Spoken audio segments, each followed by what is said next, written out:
All right. Ladies and gentlemen, boys and girls, I am your host, Nathan Holritz. This is the Bokeh Podcast, and welcome to this live stream of the Bokeh Podcast. If you're listening to the audio version of this after the fact, yes, we do live stream every single episode of the Bokeh Podcast. And if you go to youtube.com/Bokeh Podcast, you can subscribe there and turn on notifications. Not only keep up with the latest episode, but find out when the next one is as well. We post those ahead of time there. So make sure you follow us there, instagram.com/Bokeh Podcast. And I don't say this very often, but this podcast is produced by Photographers Edit. So if you are in the middle of busy season right now and you are just overwhelmed with editing, make sure you go to photographersedit.com as well. This episode is produced by Photographers Edit, by Jill, who heads up our digital marketing at Photographers Edit. So shout out to Jill as well. And then one other quick note here before we get started. I promised our listeners, you all listening in, watching live, that before every episode I would donate to Charity Water. And I just want to pop up my receipt to Charity Water, the donation to Charity Water today, just a few minutes ago. And I only do this just to encourage everybody. I was encouraged by one of our guests, Sean Lee, who came on the show and was talking about the significance of giving to community.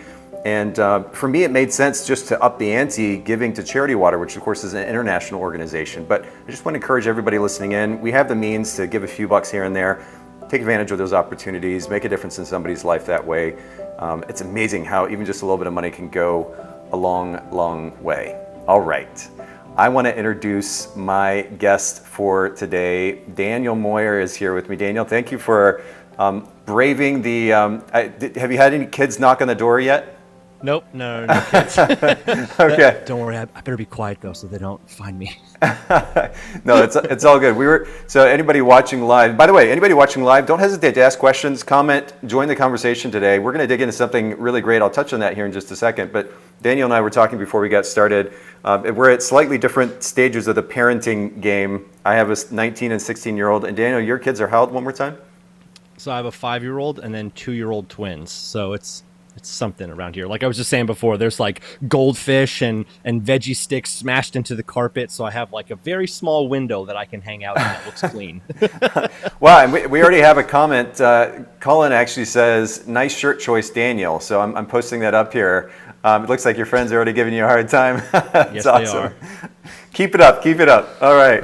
Well, I want to, so for everybody listening in and or watching, I want to just read this. And in fact, I'll pull this up on the website. And for those of you who are not watching the live stream, this is one of the benefits of watching the live stream. Let me actually push the right button. That would be a good thing to start with. 1 second. You know, what I did, Daniel, is I just recently updated my keyboard shortcuts here on our software. And that was throwing me a loop. I actually pushed the incorrect, shall we say, keyboard shortcut. So let's see if it's going to actually work. There it is. All right. So I want, for everybody listening in, I just wanted to briefly introduce Daniel by reading this bit on one of his 2 websites. We'll talk about all of them here in just a second, but focusphotographers.com. And it says, "This is the moment everything changed. In just 4 short years from this photo, we'd have 3 kids under 3 years. Our oldest daughter followed by surprise fraternal boy and girl twins, #blessed. I knew I needed to get my business and lifestyle in shape. Despite having a 6-figure wedding photography business from year 2, I had nothing to show for it except mountains of debt. Panic really set in when I had a dry spell and didn't book a wedding for over 6 months. With no one to blame but myself, I used this as the kindling to transform my life, my business, and my relationships to make the following years more meaningful, joy-filled, and more profitable than I could have imagined. And now I'm on a journey to help other photographers discover exactly how to do it their way." And that's a pretty powerful introduction. We'll talk a little bit about the details here in just a second. But man, what an impactful story just to start us off. Yeah, so let me just say, like, I don't know what struggle is. There are many people who have way worse than I have, right? That is my life. I thought the key to a good life for a while was spending on credit cards and a whole other subject that we probably won't go too far down. But I had a toxic relationship with money, and that was a period that was the catalyst for change in my life and coming up with these concepts that we're going to talk about. Can I ask you a quick question? You mentioned toxic relationship with money, and I've talked before in the podcast about how I really had very little perspective about managing money as a business owner, as a photographer. I grew up with very, very little money, and I didn't really know how to manage. Even like the idea of getting a check for $500 back in the day was a big deal when I started photographing. And then to get a check for $1,000 or exactly $3,000, $5,000, and I'm not thinking proactively about how then to effectively manage that money. Can I at least ask the brief version maybe of the toxic relationship you were referring to? Where did that come from? Yeah, so it came from a whole bunch of stuff I saw when I was younger. The first thing was like the perfect family in the Catholic school that I went to, right? Won $32 million, right? And they were already like the perfect family.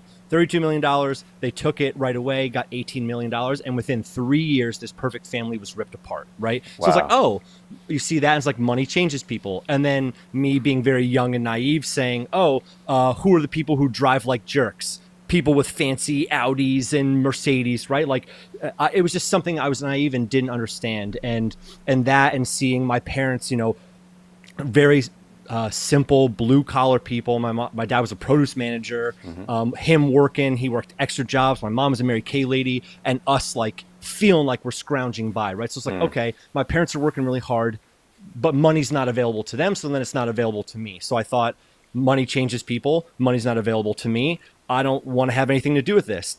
So money, as I got older, it would come in and it would go out as quick as it came in, because I just said, I don't want too much of it, or I don't know what the exact reason was, but I just did not take care of it as I should have. And yeah, that's where it really came from. It was not a good situation. Well, and Joe actually is chiming in here, and hey, Joe. Everybody watching, forgive me, these keyboard shortcuts for some reason are freezing up on me today.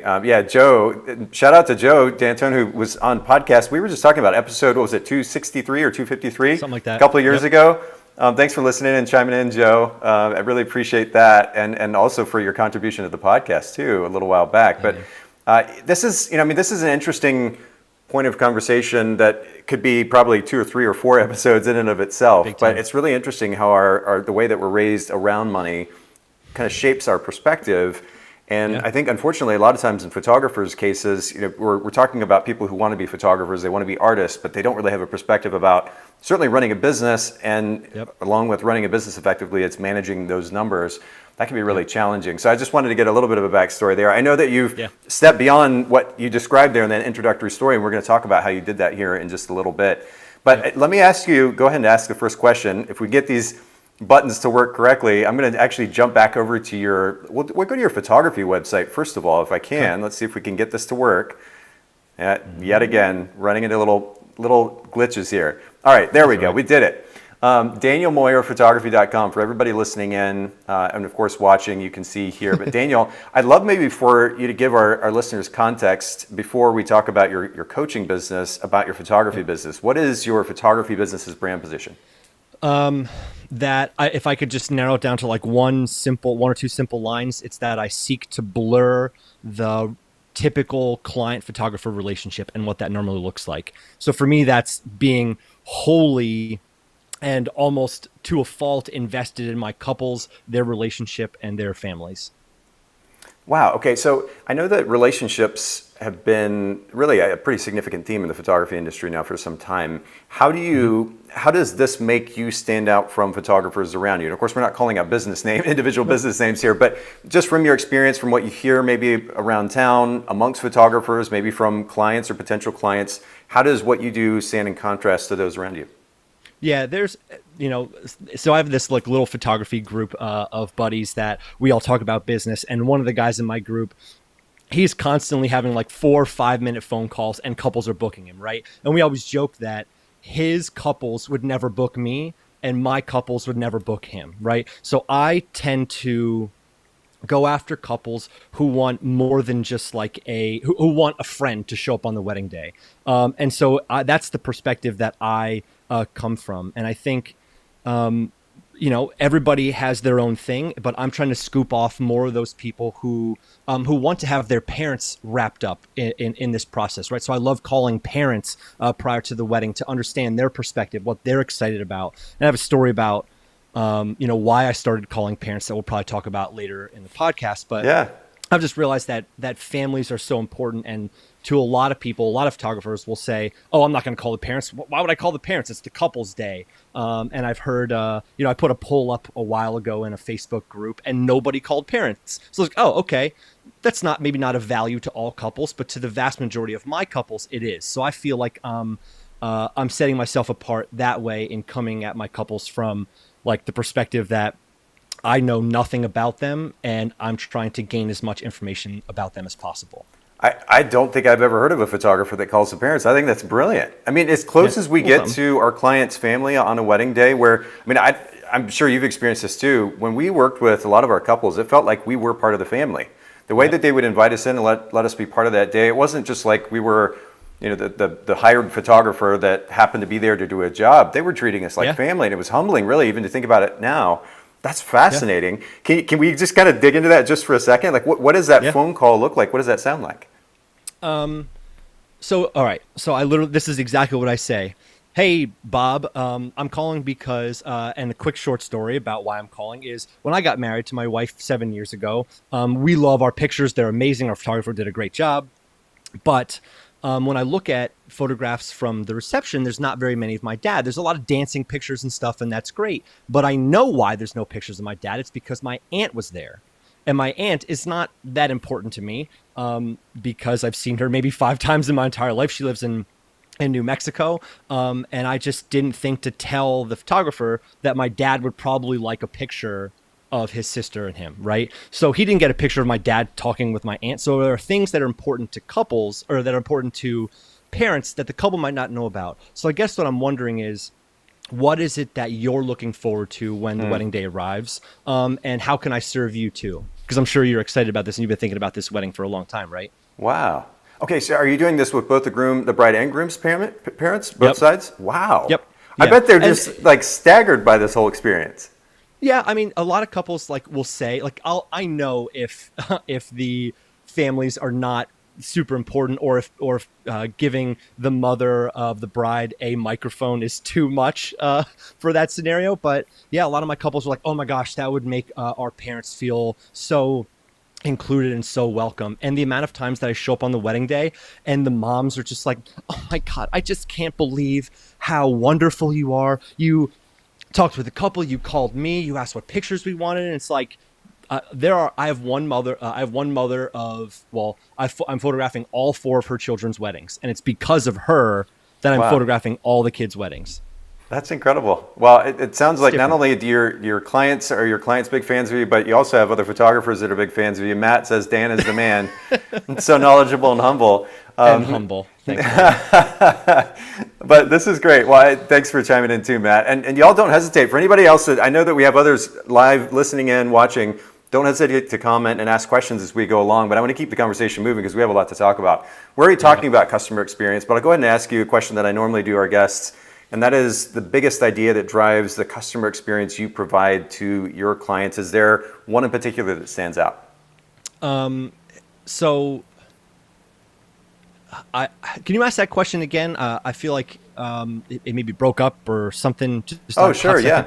Yeah, there does seem to be just a little bit of glitchiness, and hopefully, maybe Jill, our producer, if you can shoot me a message, let me know if you're seeing any issues on your end too. But we're just talking about customer experience, and I guess the question that I'm curious about is the big idea or the big principle that drives the customer experience that you are providing your customers. I know this is a bit of a cliche topic, but I think, in fact, more so than ever right now, when technology seems to drive a lot of a customer's experience, and in fact, as photography becomes more and more a commodity, we can take a beautiful picture with our phone. So the experience that we provide for our customers is going to enable us to stand out as professionals, established professionals even more. So yeah, I'm curious what the big idea is that drives your customer experience. Yeah, so by big idea, I think you mean like a principle or like something that is like the big thing. Absolutely. So for me, I think the way that, like, the biggest principle behind a good client experience, at least from the way that I approach it, is realizing that, like, my past experience, the hundreds of weddings I photographed, mean nothing to this couple, right? Like, I understand the framework of a wedding and a wedding day, and I can offer some advice on, maybe timelines and things like that. But the circumstances, the history, the social, the economic, the family circumstances behind this couple that's brought them to today are totally different than every other person. And the sooner I feel like I realize that every couple's different, the more meaningful my photographs became, because I was tailoring something directly to the couple rather than showing up and doing my thing. Do you know what I mean? Yeah, I mean, this is an interesting one because it's applicable really, or I should say it's relevant across the board to... Okay, there we go. Can you hear me just a little bit better now? That's good. Sounds like your microphone might have changed. Okay, now are we good? Man, that sounds really good. I like that. Okay, goodness. I'm so sorry to everybody for these tech glitches today. I think this must be something about... I just got back in today, Daniel, from a conference. I'd been away for a few days. Sweet. And it looks like my computer's just trying to give me the hardest of times getting back into the swing of things. So my apologies to everybody. But what I was going to say is I think that's an interesting principle, very much relevant across the board, whether it's personal or professional relationships, that as we're getting to know somebody, it's easy for us, and we're wired as humans to do this, it's easy for us to kind of project onto that person and start to make internal decisions about who they are and how they're behaving and what that actually what that means. And we have to be careful not to go overboard with that, because it can get us in trouble. We start to make assumptions, and assumptions many times are at the root of the problems that we face in interpersonal relationships. So giving the relationship an opportunity, I guess, to be its own thing, and that person to be their own person without us projecting all of our stuff onto them, that's a really important lesson to be reminded of. That's it's actually one of the biggest keys that we're going to talk about. It's number one, and it's that.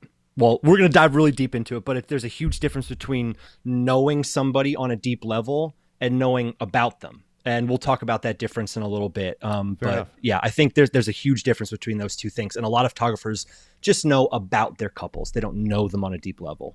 Yeah, I have to say, you sent me some notes ahead of time, and that point caught my attention. So we'll definitely get to that. We'll dig into that here in just a little bit. Talk to me about time. You already mentioned your kids. Having a family, and running a business, it's a lot to juggle, to say the least. And I think a lot of photographers listening in can relate to this idea. Is there a big idea or principle driving time management when it comes to kind of finding, and I know a lot of what we're going to talk about today is probably behind this question, but driving the way that you're able to manage time to juggle everything that you have to do effectively? So this sounds like a work-life balance question to me, and that is something that the parameters and boundaries that I've put on myself, over the last 5 years have really been tested with the pandemic. My wife working from home, and being in the corporate world, so not being very flexible, and me being full-time dad because I'm self-employed from 6 a.m. to 2:30 p.m. and then starting work. So as a work-life balance question, I think this comes down to two things, and number one is that realizing work-life balance is not something you ever achieve. It is a month by month, week by week, sometimes minute by minute decision to say no more often. I think that's the next thing. Is for me, it has become saying no more often and owning my calendar, right? Owning my calendar and putting my family stuff in there first, and that goes there first, because it used to be, oh my gosh, I've got this engagement session rescheduled tonight. Let's have a date night. Now it's date nights are put in the calendar now. And we work around that, and I'm relinquishing my time to my couples rather than like they're buying my time, rather than all my time is my couples and I'm trying to squeeze in family time. Yeah. If that makes sense. It was proactive versus reactive, right? I mean, if we were to Big simplify it, that's huge. And well, that's huge on multiple levels, but especially when it comes to time management. This is my time. I decide how to use it first. And then and it's not about compromising the level of service we're providing our clients. And in fact, I think in many cases, that actually enables us to be able to give them much more focused attention and energy when we do actually get the opportunity to engage with them. But we're not just constantly reacting to any and everything coming in. That's a chaotic space to be in. Oh, 100%. It's Absolutely. hard. Saying no is hard. Like I remember talking with Stephanie Case, who's this really wonderful social butterfly on Instagram, and I interviewed her, and she talked about how she's constantly putting things off and client meetings off to like the next week or two. And I'm like, that's so smart. Like, why do I always try to like smash things in this week? And then I'm super stressed out because I had like a generally light week, and now I've smashed too much stuff into it. Yeah. Just love that. Yeah. Say no more. But I guess, of course, the natural devil's advocate response in many cases, though, is going to be, well, but what if I miss out on an opportunity because I didn't respond right then in the moment? How would you respond to a photographer that says that?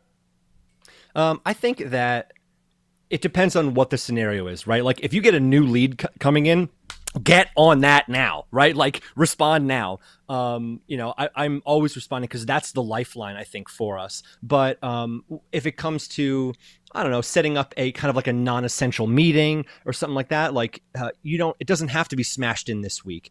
I always prioritize my client meetings within a certain period of time. I prioritize my new client meetings in an even shorter window, but there's like non-essential stuff that I can push out a little bit without it affecting the relationship that I'm building with the couple or the client or the vendor or another photographer or something like that. Does that make sense?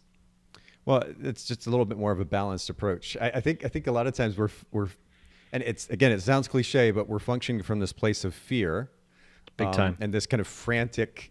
And I mean, I say this from experience, so I can speak personally. But we and it's easy even now. I mean, I've been in the photography industry for 20 years, and I'm really, really excited about the growth that we're seeing at Photographers Edit and our other brands, and what we're doing internally, building a team, and all these great things are happening. I mean, like crushing 2019 numbers, not 2020, but 2019 numbers. Yeah. And yet, it's still at times easy for me to get in that space where I'm functioning out of fear. Rather than with confidence, and again, being proactive versus reactive. So there's a balance to be had there for sure. And I think you're reminding. It's a good reminder for our listeners that you're sharing with them. It's not easy. It's not easy. It's not easy. But we have to be. I feel like everything is cliche today, but the word intention comes to mind as well. Like being intentional goes along that idea with being proactive. We've decided the business model that we want to create, and the reasons behind that are either driven by our personal goals. That enables us to be able to decide on a day-to-day basis how we're spending our time and ultimately how we're engaging with our clients. And when we go into it with that proactive mentality, now we're not functioning in this haphazard, frantic state, but we're being super intentional with the choices we're making with that time. And it enables us to not only run an effective business because it is intentional, because it is focused to play to your brand, but it also helps minimize the stress in the meantime. So that's good. Okay. Yeah. Well, we'll come back to some more of that in just a second. Switching gears totally, just for a second. Talk to me about a favorite. You strike me as somebody who likes to read. Do you like to read? I love to read. Okay. All right. Because I'm even looking at this picture on your website here. We'll pop it back up on the screen for anybody who's watching live, but I'm seeing lots of books there in the bookshelf. So talk to me about one, maybe even two or three of your favorite business or self-help books you think that our listeners need to know about.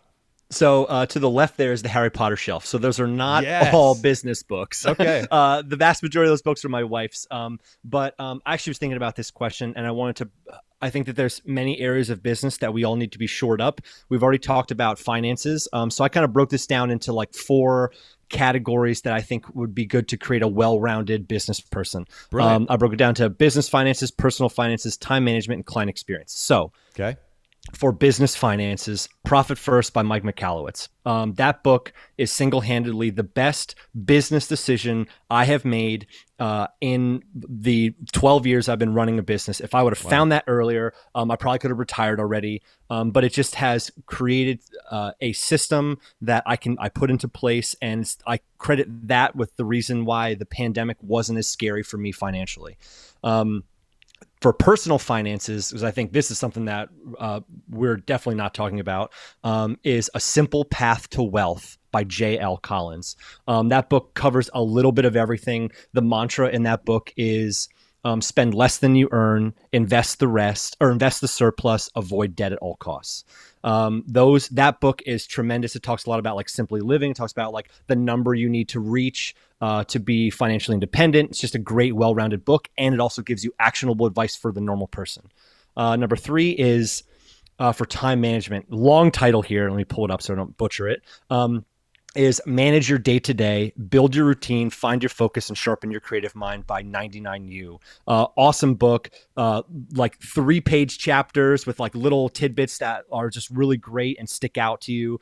Easy to remember, easy to implement. Things like how to manage a to-do list. And then the last one is on client experience. Before you show that last one, sorry. This is by who again? I was trying to pull it up. 99U. We're talking. Okay, 99U. It's this book. Oh, there it is. There it is. Okay. Yeah. I was just trying to share. Okay. Yeah. And you were sharing it on screen there so on Amazon, for anybody who's looking in, yeah, Scott Belsky, Fred Stella, Laura Merlington, number of ton authors. of people. Okay. Yeah. Yeah. It's like, they all do these like little like power chapters, and it's the perfect, I'm a fan of a commute. So it's very hard for me to transition from like dad time to business time. Yeah. So I give myself a commute sometimes, like 10 minutes to meditate or whatever. Mm-hmm. And that book is the perfect commute book, because they're like less than 10-minute chapters. Oh, I love it. Yeah. And so the last one is a book that will open a lot of people's minds. It will push people into a non-comfort zone, discomfort. That's what I'm looking for. And that one is on client experience. It's called Ask Powerful Questions, Create Conversations That Matter by Will Wise. It's a fascinating book about just like following your curiosity, asking great questions, and asking more in-depth questions, which is really the foundation of what we're going to talk about in a little bit. Wow. Okay. So I was pulling those up on Amazon as you were talking to Daniel. I appreciate you sharing that. That's a wealth. And I love that you're obviously a teacher, because you're planning this as a well-rounded group of books that they can build their business on. This kind of struck me too, as you were talking about this, that as many business books as I've read, self-help books as I've read, I could probably point to, let's just call it 4 or 5. Yep. That if I'd only ever read 4 or 5 books, business books, we'll say, just to start with, that I could largely run my business based on the principles in those books. And yes. I hesitate to say that a little bit, because there's always nuance, and there is always something else to be learned. But the reality is, at the end of the day, there are there are a few basic principles, really powerful, effective principles that can enable us to run a more successful business. And so for anybody listening in or watching, if you don't tend to read business books, you just got 4 great recommendations that you can at least start with. And we'll make sure to link to those in the show notes at bokehpodcast.com. Daniel, I don't know if you know this, but we actually have a site, and I'm saying this for our larger listeners as well, but bokehbookshelf.com is a collection of the most popular recommendations on our podcast. So for anybody listening in or watching, if you go to bokehbookshelf.com, you can see some of the most popular recommendations there as well. And man, I'm going to have to, I love that you love reading, Daniel. I'm going to have to get you a book too here. We'll talk about that in just a little bit. I love to gift our guests books. So we'll figure out which one works best for you in just a bit.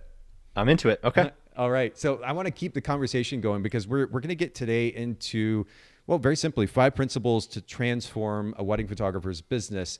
Before we get to those principles, though, I'd love for you to maybe build on the story that I read earlier and talk about the pain points that led to this change. You alluded to it a little bit.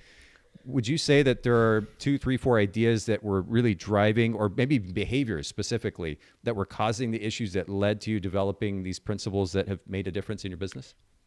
Yeah. So let me start off by saying, like, I'm a highly emotional person. So hey, join the club, man. Dude, it's brutal. But like, so this gets like hyper personal, because there's a lot of shame involved in it for me. And so the catalyst for change came from shame that washed over me when we were having, so let me put it this way. A couple of years ago, I've been in business for 12 years. Going into like year 7, I think it was, or whatever. And I think I have this wedding referral generating machine. It's like chugging along, everything's good.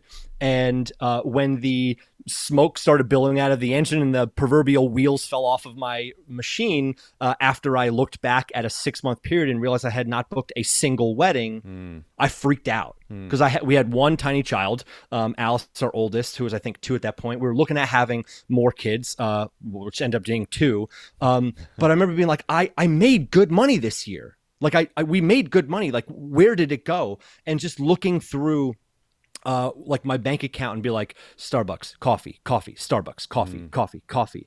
And looking like end of the year, like I've got tons of debt. In 2018, we had $106,000 of debt, right? And that was personal debt and all that stuff. And I'm not ashamed to say that now, because we have been hammering on it over the last couple of years and paying it down, right?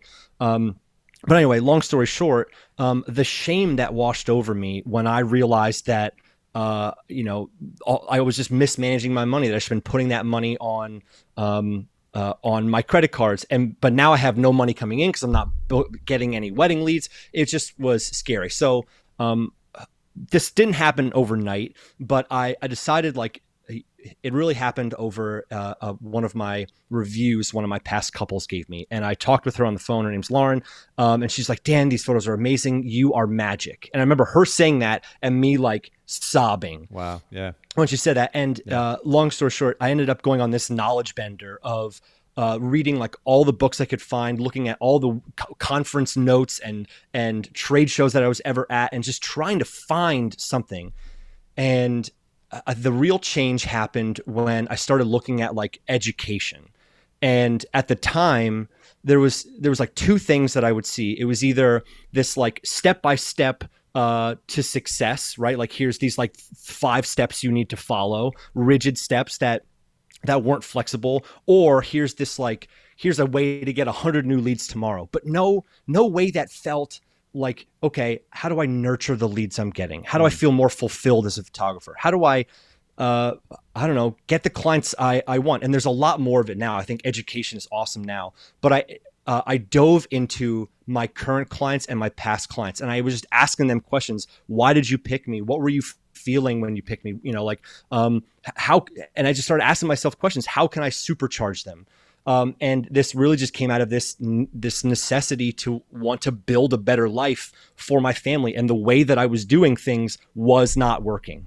And so I said, how can I get my couples to be my billboards, to just be so excited and so thrilled with what I do and the relationship that we've built that they can't help but tell their friends about me. And so that's where those 5 concepts came from. That became a framework that I could act within, and I could morph to any business or my business, and I could interpret it differently. And so I think they're flexible. And that's really where it came from, is it boiled down to these 5 key concepts to take it to a new level. So it started with a need to manage money better, which again, I can very much relate to. I've talked about that in the podcast, but then also a need to kind of up the ante with the customer experience you were providing. But what's interesting is you talked about the fact that you were booking a lot of clients. What do you think was enabling that? And what made you, despite that, feel like you need to up the ante with the customer experience? So I was booking a lot of clients, and then there was this period of about 6 or 7 months that I didn't book anything. Like I remember coming into June, July, and like looking back at the beginning of the year, because the last wedding I'd had was very strange, like October 13th of the year prior. So I had this long period where I didn't shoot anything, I didn't book anything, and I panicked. And so that was the big thing where, yes, I needed to manage money, but now I need money fast because I didn't even book anything. And in short, I was taking my clients for granted. And so that was me just kind of redoing everything and saying, what are my strengths? What do I need to double down on? But how can I make this repeatable, but not feel like I'm taking people through a step-by-step process and just checking boxes along the way? Does that make sense? Yeah, no, absolutely. Well, back to that word intentional, right? So speaking of, writing, I'm actually going to take notes as you're talking about these 5 steps. Okay. I've got a notebook and pen here. Not so much checking things off as writing things down. So let's actually dig into those 5 steps. And maybe if you don't mind just listing them first, and then we'll kind of go back through one by one and dig into them in more detail. Okay, cool. So I'll list them out, and then as we go through, I have like concepts are great, but I also think if you want, like depending on how much time we have, if you want to go into what they look like in practice, we can do that too, or at least in practice in my business. Cool. Yeah, you know what? In fact, we'll make it even easier. Let's just take one at a time. Let's not even worry about listing them all out. Let's just take one at a time. We'll dig into them. We've got about 30 minutes here, so go to town. Okay. All right. So the first one is knowledge is power. And the more we know our couples on a deep level, not just about them, the better we can serve them. So what does that mean, right? Like we as photographers have this social media questionnaire kind of knowledge where we're collecting information and we get to know a lot about the couple, right? The best analogy I can think of is, say I can tell this person sitting next to me all about their future mate, right? What their hair color is, what their eye color, what their relationship is like with their family, what their favorite foods are, where they went to college, what they want to do in the future, like what they love, what they hate, everything about them, right? You would tell this person all about their future mate. And at the end of that, this person sitting next to you would still say, wow, they sound amazing. I can hardly wait to get to know them, right? Yeah. Like, just because we know stuff about people doesn't mean that we know them on a deep level, right? And so I think email and questionnaires and all that stuff are really great. They are good for gathering logistics, but Right. talking with people on the phone, getting together in person, and even snail mail, just sending letters and like a thank you or a social card, I think is how you build rapport. Like I can understand the details of the wedding within 2 months of the wedding, right? All the timeline stuff comes together, but trust and comfort is built over a long period of time. And I think that is built by asking people questions and just discovering what's actually important to them, treating them like you are an alien, and just understanding who they are as individuals and who they are as people. How's that sound? So, no, it's interesting to me for a couple of different reasons. One, I mean, it is, as I mentioned earlier, it is pretty commonplace for photographers to, what they say is develop a relationship with their clients. And it does look different for different people. You know, all the way from the surface level questions like you're talking about to developing true friendships with these clients that last beyond just the wedding or the portrait session. Yeah. But I wonder a couple of things. So first of all, on a very practical level, how many of your clients want to get to know you? And maybe that sounds harsh, but I'm wondering, and by the way, I was one as a photographer who liked to connect with my clients. So this is not downplaying the idea. I'm just curious though, too, on a practical level, because I realize that a lot of times we have conversations in the photography industry about really kind of high and lofty ideas that sound great to us as photographers. But the question is, are they actually valuable to the client?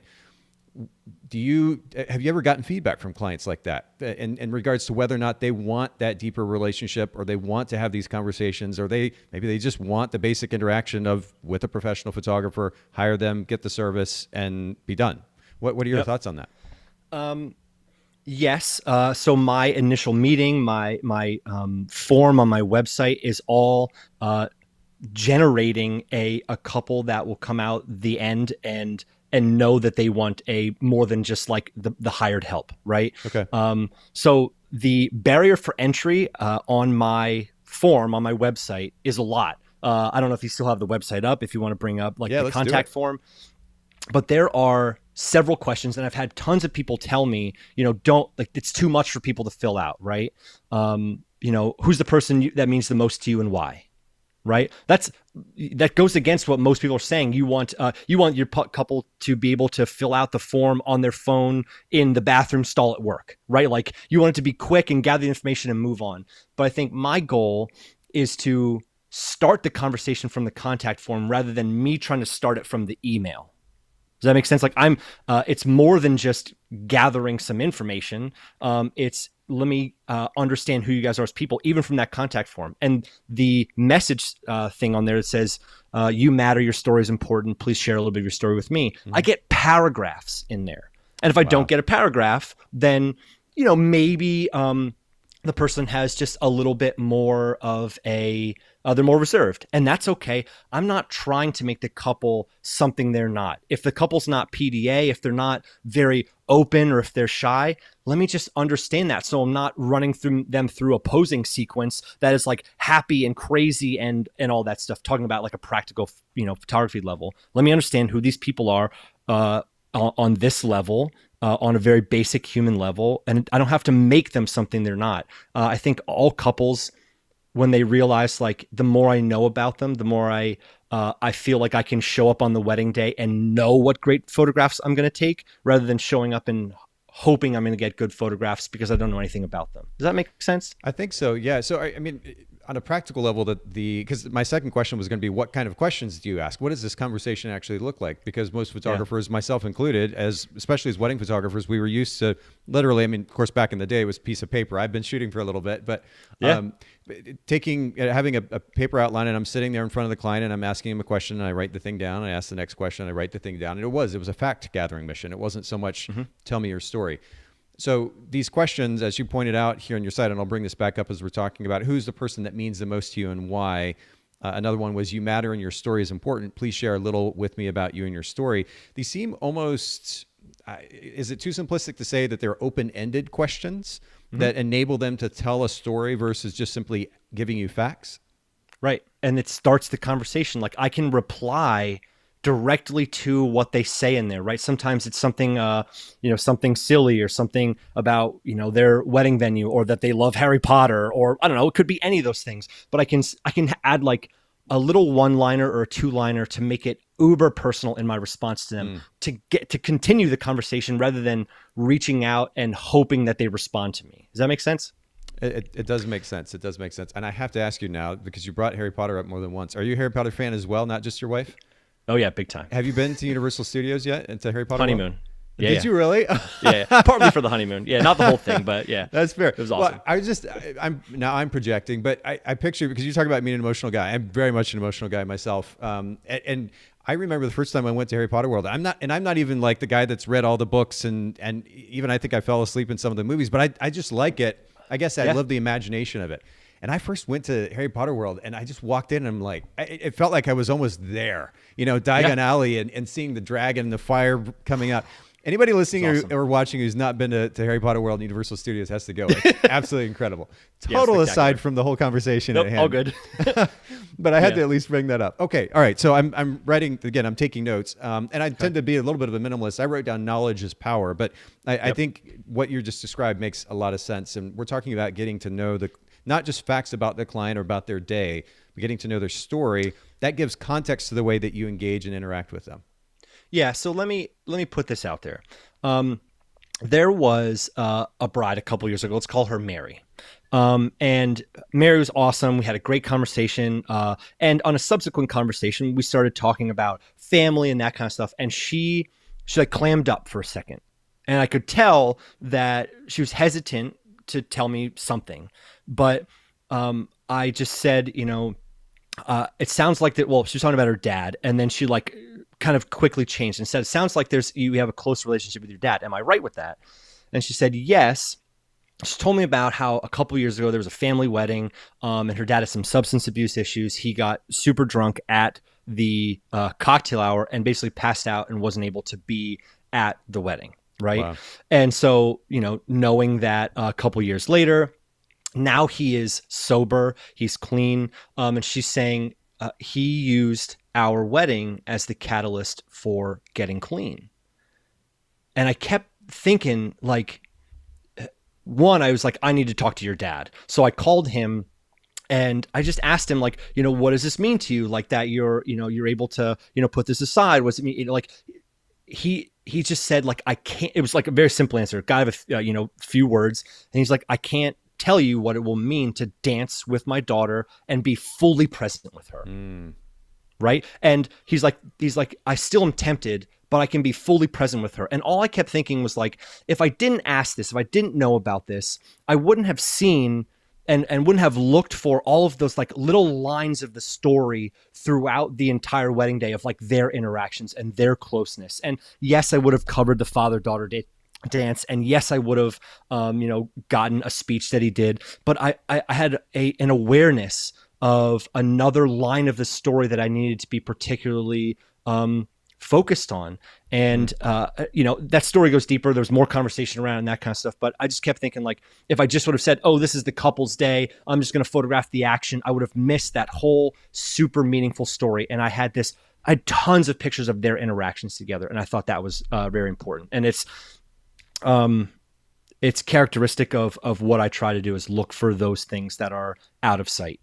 That makes sense. It totally makes sense. And I still can't get over the fact that you talk to the parents the way that you do. I mean, it's fascinating to me because, well, again, I have heard of this idea before outside of, again, a logistical phone call, maybe talking to the mother of the bride because she's paying for something or whatever. But like the idea of actually calling the parents up, talking to them.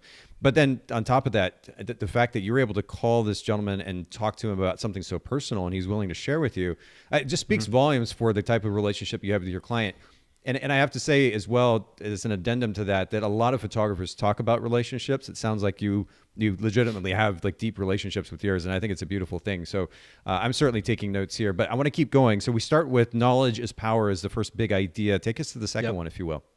Yeah, the second one is it's really how to differentiate yourself. We talk a lot about how to differentiate yourself. And I think, the kinds of questions that I ask, especially in that first meeting, like I could say that I'm a personal photographer, but I think I have to show them by my actions, because actions speak louder than words. So aside from the first meeting, I think differentiating yourself from everybody else out there by flipping the wedding photography script. Now, there is a script for every single transaction that we enter into, right? Like any service. So we go to a restaurant, and what do you expect? You walk in, the hostess is going to seat you, and they take your drink order, and then the waiter comes over after a little bit and takes your food order, gets your appetizers, brings your drinks, and there's just this sequence of events, right? They're going to come up, of course, when you're taking a bite of your burger and you've got like sauce all over your hands and face, and you have to give like a thumbs up, there's just this sequence of events, the check coming, all those things. Mm-hmm. The same is said for wedding photography. Couples have been to weddings, they've done research, they've talked to their friends, and there's an expected series of events that they believe is going to happen. So how can we, as wedding photographers, insert a moment of surprise or delight into the wedding photography script that completely flips it on its edge, right? That completely is surprising and delighting. In the restaurant world, it's the waiter who knows the menu like the back of their hand, or the sommelier, or the desserts compliments of the chef, right? For us, what does that look like in our own businesses? I think this is where that whole idea of like blurring the line between what the typical photographer-client relationship looks like. So in my business, I'm hyper emotional. I'm naturally a gift giver. And I remember when my wife and I were getting married, it was, leading up to our wedding. I was still photographing weddings and everything. And I remember saying that it just felt like we were being so rushed with everything. I said, okay, at this 1 week to our wedding mark, I don't have any weddings. We're going to go on this like date and hang out. We're going to go to the beach and reconnect as a couple. And we had like a date night, right? I was like, oh, this is awesome. Let's have like a date night and like reconnect about the wedding, because those 3 months before the wedding are super stressful. And it's universal. Every couple is at risk of forgetting what the entire point of the wedding is as the minutia piles on in those last planning months. So I said, well, what if I just created like a date night box that goes out to my couples, maybe at that 3-month mark or something, that is just like a little something for them, fancy. But this is totally on brand for me, regardless of, there's a huge, I feel like, I don't know what you call it. What's the word I'm looking for? There's a huge, help me out here. What's the word I'm looking for? I don't know. There's like this thing, like people are either like for giving gifts or against giving gifts as photographers. Oh, interesting. But so I give, it's a lot of controversy. I feel like I mentioned it one time and everybody was like, oh my gosh, I would never give it a gift. The photos are a gift. It's like, okay, cool. Oh no, but we worked with a local vendor, and she helped us put together gift bags from her shop, which was a highly curated shop in and of itself. It was a really cool experience, actually. Our clients are spending a premium with us, so it made sense that we'd spend a little bit of money and just do something to say thank you, give something nice that is unexpected at the end of the day. I think it's a great idea. That is the key. I think unexpected and showing up out of the blue, right? Like I'm admittedly not a fan of just like sending a sign-on gift, more than like something sweet and like a note or whatever, as like, thanks for booking me. Here's a treat for booking me. I'm all about, this is with intention. We keep talking about intention, right? This is the point of your planning process that you are potentially going to forget like what the goal of this wedding is, and that's joy. So take some time to reconnect. No wedding planning allowed. And here's the start of it. Here's a date night box for the two of you, just a little something from me to get you started on connecting again and getting excited about the wedding. I think it's great. I really like this idea, actually. The notion of flipping the wedding photography script on its head, doing something outside of the norm, because you're right. As humans, again, we have, in addition to having a tendency to project on people, we also have a tendency to follow patterns and then follow patterns as a behavior. But then when we observe patterns and we get used to those patterns, it's easy for us to literally or figuratively fall asleep, right? And so then that thing in front of us becomes monotonous to our day-to-day existence, because we're used to bright and flashy things in 2021. So you're right that in order to make an impact, there are a variety of ways to stand out as a business, but one of the most impactful would be to do something truly out of the norm. And that's, man, we could spend a lot of time there. I think it's a really fascinating concept, but we do have limited time. So I want to keep going. And let's jump to number 3. What is that? I'm sorry, I'm long-winded. Not at all. No, this is good stuff. Okay, cool. Number 3 is actually probably a pretty short one and very simple and straightforward. It's be along for the journey, not just the wedding day.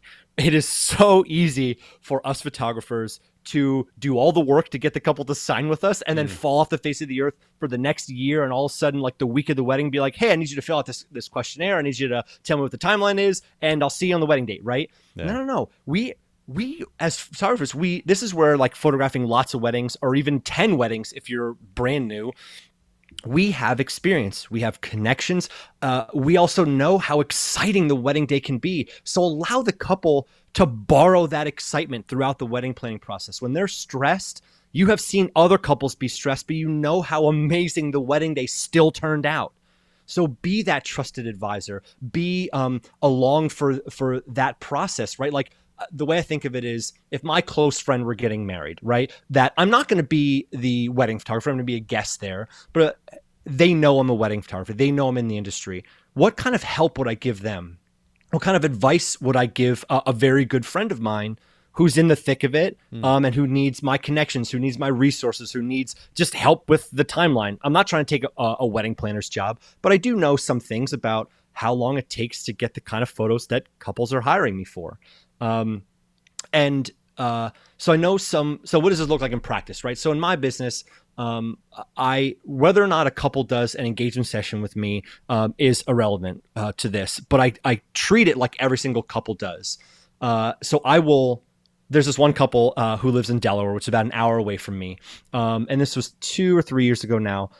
They said, hey, will you come down? We've only gotten to meet over Skype. I'd love to come you down or love for you to come down and maybe take a ride around Wilmington with us. And we can show you some of the places we're thinking about for the wedding, and we can grab a bite to eat and talk about the timeline and that kind of stuff. So I drove down there, and that couple is in a little group of a bunch of other couples who have all used me. And there's this one couple who did not use me. And that couple found out that I was going down to Delaware, and going to hang out with this couple. And they're like, wait, why is Stan going down there? And they're like, oh, he's just like coming down. Like, we're going to take him on a bike ride. We're going to show him some of the places we're going to photograph at. And he's just going to like come down, hang out and talk about the timeline. And they're like, oh, our photographer said that he would just talk to us the week of the wedding. And that couple felt like they were missing out. Right. So I think that there are little things that we can do to just like heighten that experience. And if every couple does, or if every photographer does an engagement session already, why not make it possible to do one in-person meeting, always, or something like that? So, So how do you effectively bring this level of service though? If are you limiting yourself to a certain number of weddings or clients a year in order to be able to have the space to give that kind of time to the client? 20. Yeah. It's pretty hard cap on that. And that's the work-life balance thing. It's saying no. It's, I've found that my couples, I think it's a universal thing that money spent is money forgotten. Right.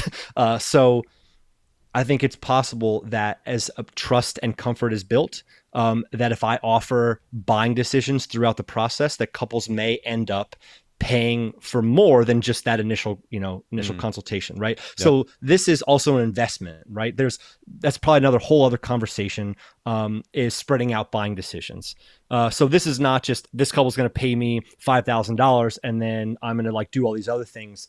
I'm trying to build trust and comfort so I get better photographs on the wedding day, but also which is going to be one of the next things we talk about, so I can help them, and understand what's meaningful to them. So when it comes time to say, hey, I think you should spend $1,000 more on more hours, or $1,000 more on an additional photographer, they trust me when I say that. Okay. So we're going to get to that next point here. I just for review for everybody listening in or watching, knowledge is power. Number 1. Number 2, differentiate yourself by flipping the wedding photography script. Number 3 was be a part of the journey, not just the wedding day. A good reminder, especially with such a relationship-centric conversation. What's number 4? Yeah. Number 4 this is a tricky one. This is one that a lot of photographers struggle with, and I bring it up. And it's seeking positive emotion to anchor decision-making too. So we talked about FOMO before, right? Yeah. How many times have you heard a photographer try to sell like this? you need a wedding album, right? Like in 30 years from now, what happens if there's a different media, like a USB or something, right? You got to have a wedding album. I mean, come on, you got to have a wedding album. But the problem is no matter how much I want the wedding album, or I want them to have the wedding album, doesn't make them want a wedding album more. We have to speak in their language. So I think a lot of times that fear comes from a place of desperation. We get into that throwing freebies in and trying to add value some way without really doing the work of building that connection. And then when something comes up, when it's going to be best for them, the photographs are going to be better because of it. If you haven't built that trust, you can't say spend this other $1,000 or spend this $500. So maybe a good way to maybe I can role play this a little bit and give you kind of like an actual idea. Yeah. So I think there's two options.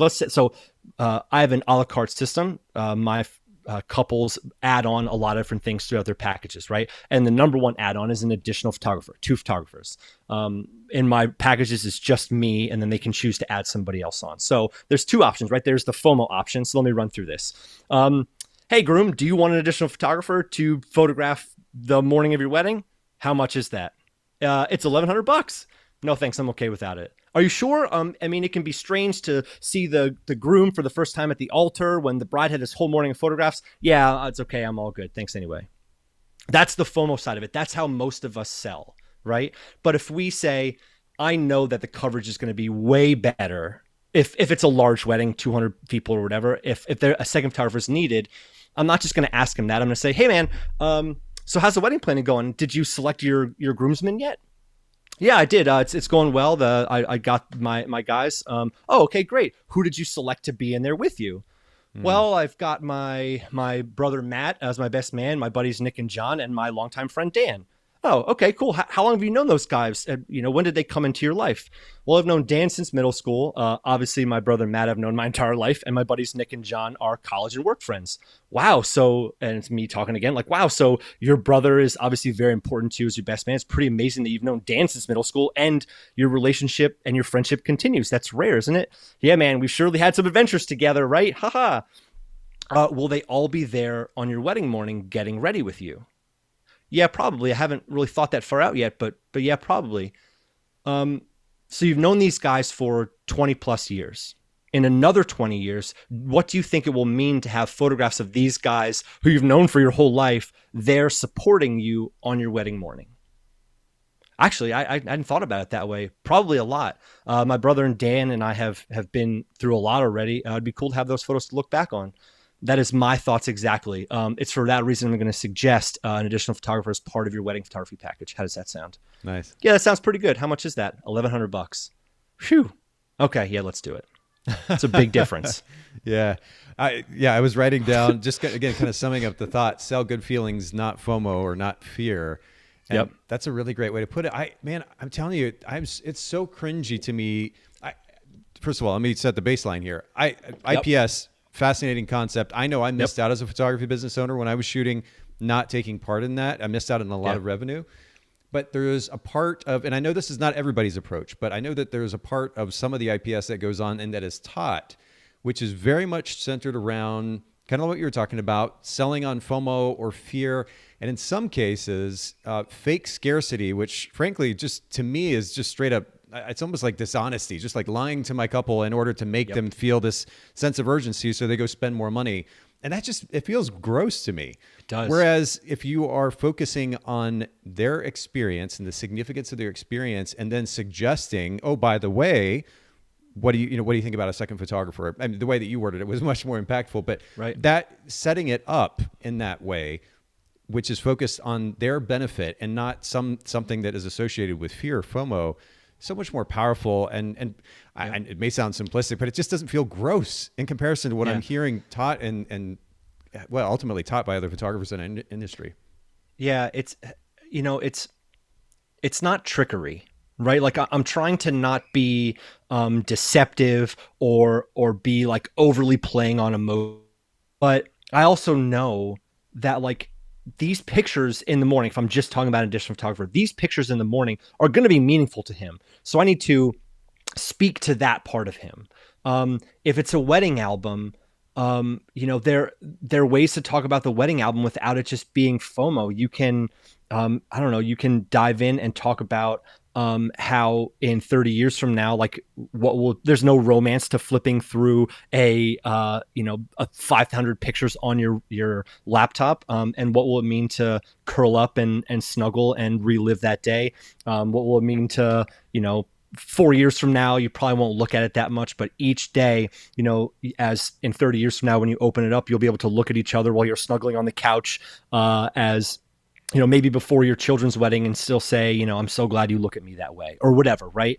There are things that I think we have to just speak in terms of what the benefit is for that person. And as soon as, if the couple says no, fine, that's okay. I've said my piece. I'm not trying to persuade them, but I think that's where it feels gross, where you just don't take no for an answer. It's like, all right, here's what I believe. Here's what I know from my, from the perspective and this is dad brain happening right now. Here's what I know from my perspective and the experience that I have. And if they still say no, that's okay. Yeah. That's all right. No, for an answer. That's good. I prefer that way more over this, especially the fake scarcity thing. You have a week to buy these pictures or they're gone forever. Like, we all know you've got a hard drive with the pictures in there. Don't give me this BS. I'm deleting them. Yeah. Yeah. Come on. Not good. Yeah. Okay. Well, we'll move on from that. We have a number 5 to cover here, and we're finishing up. We've got a few minutes. Let's go to number 5, if you will. Number 5, I think, is kind of like the culmination of all these things. And for me, this was a belief, right? Because remember, these are concepts that I was using to think about my business and how to transform it and just make it more valuable, find more joy in photographing it, and get my couples to be my walking, talking billboards, my cheerleaders. And number 5 is referrals are the most valuable form of marketing currency. They're not the only form of marketing currency, but they are the most valuable. There's so much talk about Instagram and Facebook and SEO, but the problem is that platforms are constantly changing, right? Like, what's the big news of the last month or two? Instagram is changing. They're not a photo platform anymore. They're an entertainment platform, and people freaked out, right? The Google algorithm changes hundreds of times per day or per year. You know what doesn't change? That would be scary if it was 100 times a day. 100 times a day. Maybe it does. 100 times a year. I mean, I don't know if anybody follows Sam Hurd, but Sam Hurd's Instagram account, like a couple months ago, was like gone. Something happened, and it was gone for like a couple of days or something. He was able to get it all back, but like, that is his livelihood. That's scary. And he's so amazing, and he's got a Patreon and all that stuff. But like, I just kept thinking, like, how that stuff can be taken away so easily. But the one thing that cannot be taken away is the way your favorite clients or your best clients or any of your clients think and feel about you. Right? Yeah. Like, I have wedding planner friends and wedding coordinators who are at venues that have moved to other venues and taken me with them because they like the way that I approach weddings. They like that I share pictures, all that kind of stuff. I think that referrals are the foundation of your marketing pyramid, right? Like Instagram and social media and all that stuff is definitely part of it, SEO, but I think word of mouth should be the basis of it. I have couples from 8 years ago now that I can attribute $50,000 or more of weddings to, just from like that one couple, right? This one mom who I'm photographing their 4th child. Sounds weird to say child, they're like adults. This mom, Mama P, I photographed all of her children's weddings, and the final one will be next June, right? And that mom loves me. I have a great relationship with her and a great relationship with that family. But I think this is where so many photographers are not putting their time and energy into client experience, which then turns into referrals and having people just spread the love and share your name, because they just can't help but not share it, Yeah. Oh, absolutely. I mean, I would say the majority of our business, wedding photography business, was built on referrals. But this actually brings me back to a point of conversation you and I had before we started the live stream today, which is the difference between referrals from clients or past clients and then referrals from vendors or venues. Talk a little bit about that from your experience. Do you feel like more weight needs to be put on one or the other depending on what your business model is? So I'm a big fan of slow growth. I think slow growth is more manageable, but I also understand that some photographers are at different stages, right? So I think if you're in like that middle to late ground, and you've got this like massive couples who you photograph their weddings, digging into that and maybe rekindling some of those relationships, maybe I don't know, like this one couple who I can attribute $50,000 worth of weddings to. I sent them a gift basket that was basically worth $400. It was a beautiful gift basket with wine and stuff in it, but then also it was a $100 gift card to the this restaurant in Philly called Tria that we had our final meeting at before their wedding, right? So it was like a little nostalgia. It was like 4 or 5 years later, and I just said how thankful I was. But that's later, I think, in the process. If you're in the thick of it, like getting started, maybe year 1 or 2, going after wedding venues is a great option. But I think the way that you approach it, I think, is important. If you walk in there saying, hey, I would love to work with you. What can I do to work with you? That talks about everything that you need, right? But rather be of service, right? Like before every single wedding that I do, if it's a new venue, I'll email them and just say, hey, maybe it's a couple months out.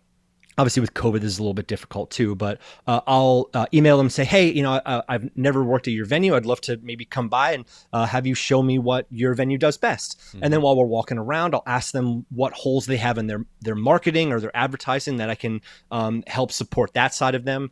And then after the wedding, I kind of play dumb. It's stupid, but it works. Where I'll just say, hey, we had that great time. This wedding was amazing. This was the couple. And rather than just sending the wedding gallery to them, I'll say, hey, would you like to see any of the photographs from the wedding? And now they have to respond. It's amazing how many venues won't respond if you just put the link in there. They just go into the link, download the pictures, send a thank you, good to go. Right? So I get them to respond. Hey, would you like me to put together a little highlights folder, or do you want the whole gallery? And it's stretching it out a little bit. But it gets me into a conversation with them, and just allows me to make it look like I'm serving them in a deeper way. And the last little tidbit is I forgot to mention this one actually came from my wife and a female wedding planner who I'm very good friends with. They said, when you go to meet with any planner, you must bring a gift. And I was like, okay, are you sure? And gifting is totally normal for me. But so I went to Lowe's and I buy these like little $7 succulent things that like need to be watered maybe like once a year, basically. Okay. And I show up and I'm like, if you work in a home office or you work in like a back dungeon office like me, here's a little something just to hopefully brighten your day. And here's a little flower you can put on your desk or whatever. And the amount of times that I show up at the wedding a couple months later and that plant is still on their desk, or they mention it to me every time. So now I want them to see me on their desk every single time when they sit down. Yeah. So yeah, it's just these little things. And hopefully it's not too prickly. Well, I guess succulents aren't usually prickly. I was thinking about a cactus, but yeah, okay. No, I just don't want the prickly cactus to remind them of you. No, not that. Okay. Yeah. No, but in all seriousness, though, Daniel, I think the fact that you are so focused on leading with value. You say you're a natural gift giver, but you want to add value to people's lives naturally, and you're doing so intentionally with clients and vendors both. And I think it's just a really, really great reminder for all of us, myself included, by the way, to do this. It's amazing how genuine intention in investing in a relationship can go so far. And by the way, people know, and I know you know this, but people know the difference between the BS version of that and the person who genuinely wants to invest in a relationship. Yep. You can hear it in the tone of the voice. You can see it, the look in their face and their eyes. Yep. And unfortunately, in our industry, a lot of that fake stuff happens, and we see it pretty regularly, not just from photographers, but other vendors as well. Those who are truly and genuinely invested in the relationships, they're going to be able to make not only a great impact, but ultimately be able to grow their business more effectively. And it sounds like you're well on your way to that. I know that this has been, we're having to kind of almost cut the conversation short because we could have gone so many different directions, but I want to bring up your site actually here, thefocusdphotographers.com, and just give you an opportunity. And you didn't even ask me to do this, but I just want to give you an opportunity because you brought a lot of value today, just to share a little bit about Focus Photographers, your podcast, for our listeners. Wow, you put me on the spot here. So Photo Photographers came out of just me wanting to teach a little bit of this non-traditional approach to photographers, really to, I don't know, it's for anybody. It's for somebody who's like just starting out that wants a different, that wants to like get off on, kind of like rocketing up and have a comprehensive approach towards how do you start a business that brings you joy and puts your enjoyment first. But then there's also photographers who have been in it for a while, kind of like I was, where I needed a different way. I needed a way that put my enjoyment and filling my cup also at center stage. And also just helped me build a business that was working for me. So that's really where it came out of. And even though I love to talk and I'm very much a talker, I have a group of buddies who are like, the way you approach weddings is different and you need to start talking about it. You need to start talking about it. So it's still in its infancy. I'm going to be launching one-to-one mentoring, which is the first time I'm talking about that. I've been doing mentoring on the side with a bunch of photographers, but I'm actually launching it, taking applications for it for January. But yeah, it's just for photographers to learn a different way, learn this way of putting like your couple first, almost to a fault, and really serving people on a very deep level that is very enjoyable and fills your soul as much as serves them. Well, and I have to highlight the fact too, I'm looking in your site here that you've got this whole section called Gifts for You. It's very much fitting of your brand, but we'll make sure to link to this site, focusphotographers.com. For everybody listening in, you can learn more. And I think there might even be, there's a little bit of a freebie there. You got, right? Learn how to level up your business by supercharging your couples. Is sign up there for... Yeah. That's actually those 5 concepts that I just went over. It's basically like a mini little email course. It comes out over 5 days, and it's much shorter than what I just talked about. It's basically the same 5 points that I went over in very succinct course-like format over 5 days, like 2 minutes worth of reading in the morning. That's brilliant. No, that'll be a great review for all of our listeners. So we'll link to all this in the show notes at bokehpodcast.com, focusphotographers.com. For anybody watching, you can see that up here on the screen. Daniel, I really appreciate you making time to do this today. I mean, truly, awesome. And I said this to you before we got started. I was like, this podcast really is primarily about adding practical value, actionable value. And you very much did that and more today. So I truly appreciate you making time for all of our listeners.